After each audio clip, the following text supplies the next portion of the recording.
नक्षत्र में युक्त शुक्ल पक्ष तृतीया तिथि को उसका अनुष्ठान मात्र करने से स्त्रियां सब पापों से मुक्त हो जाती है। हे देवी, तुमने आज से बहुत दिन पहले हिमालय पर्वत पर इस व्रत के किया था और वृतांत मैं तुमसे कहूंगा। पार्वती जी ने पूछा, है ना, मैंने यह क्या व्रत किया, यह सब आपके मुख से मैं सुनना चाहता हूँ।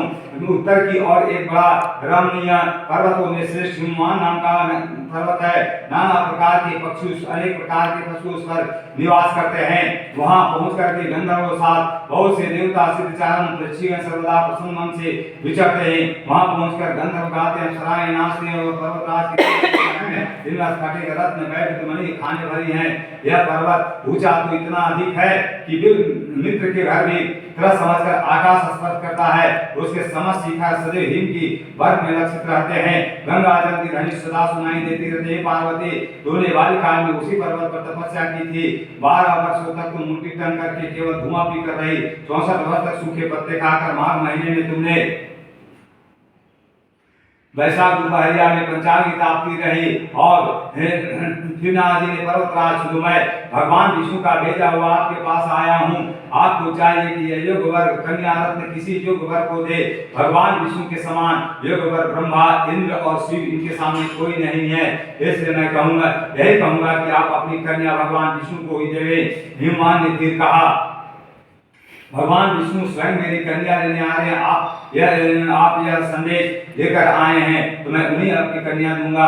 श्री भगवान श्रीमान की इतनी बात सुनकर के उन्हीं आकाश से विलीन हो गए। तो पीताम्बरधारी संत चक्रधारी भगवान विष्णु के पास पहुंचे। वहां हाथ जोड़ करके नारद जी ने भगवान विष्णु से कहा, हे देवी विष्णु, मैं आपका विवाह पक्का कर दिया है। उधर हिमवान ने पार्वती के पास जाकर कहा कि हे पुत्री, मैंने तुम्हें भगवान विष्णु को दे डाली। तब पिता की बात सुन करके तुम बिना उत्तर दिए अपनी सखी के घर चली गई।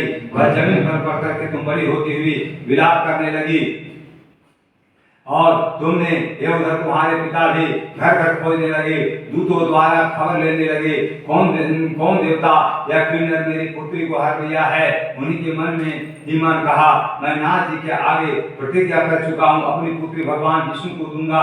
ऐसा सोचते सोचते हनुमान मूर्छित हो गए और गिरिराज मूर्छित देकर के सब लोग हाहाकार करते दौड़ पड़े। जब होश हुआ तो सब पूछने लगे, गिरिराज, आप अपनी मूर्छा का कारण बताएं। हनुमान ने कहा, आप लोग मेरे दुख का कारण है। सुने ना, मालूम कौन से मेरी कन्या को हर लिया है। ऐसा नहीं हुआ तो उसे किसी काले सर्प ने डस लिया हो, फिर बाघ खा गया हो। हाय मेरी बेटी कहाँ गई, किसी दुष्ट ने मेरी पुत्री को मार डाला है। ऐसा कर वायु के झोंके से कांपते हुए वृक्ष के समान कांपने लगे। इसके बाद हनुमान तुम्हें वन वन खोजने लगे। वह वन की सिंह भालू हिंसक जंतु ने बड़ा भयानक हो रहा था। तुम भी अपनी सखियों के साथ उस भयानक वन में जाती। चलती चलती एक ऐसी जगह पर जा पहुंची जहां नदी पर बह रही थी। उनके रमणीय तट पर एक बड़ी सी कंदरा थी।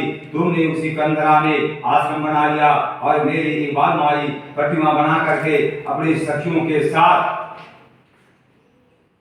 साथ रहकर निराहार कर मेरी आराधना करने लगी।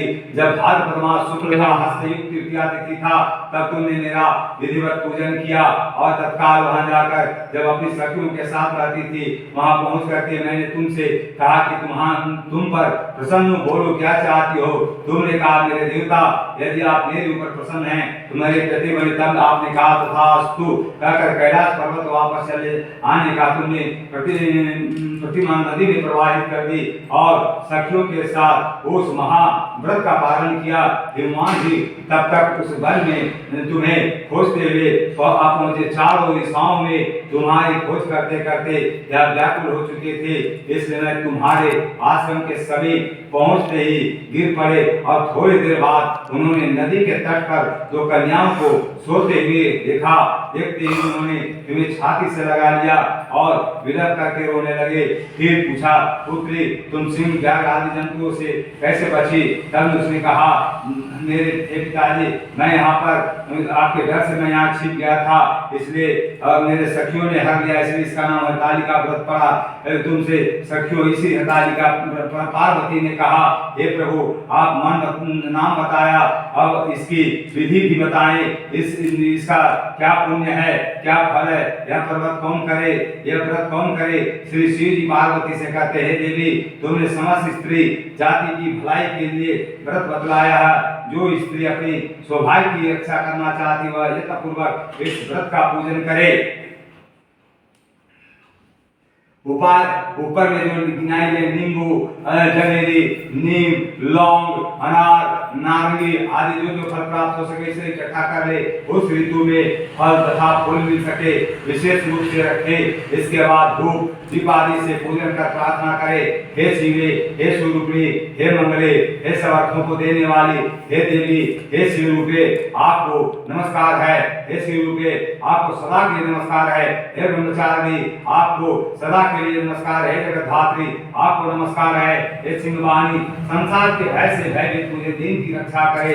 इस कामना की पूर्ति के लिए मैंने आपका पूजा किया और वह सदैव सब पापों से छूट जाती है। जो 7 जन्म तक सुख और सौभाग्य प्राप्त कर लेता है, जो स्त्री तृतीया तिथि का व्रत न कर अन्न भक्षण करती है वह 7 जन्म बंध्या रहती है और उसका बार बार विधवा होना पड़ता है।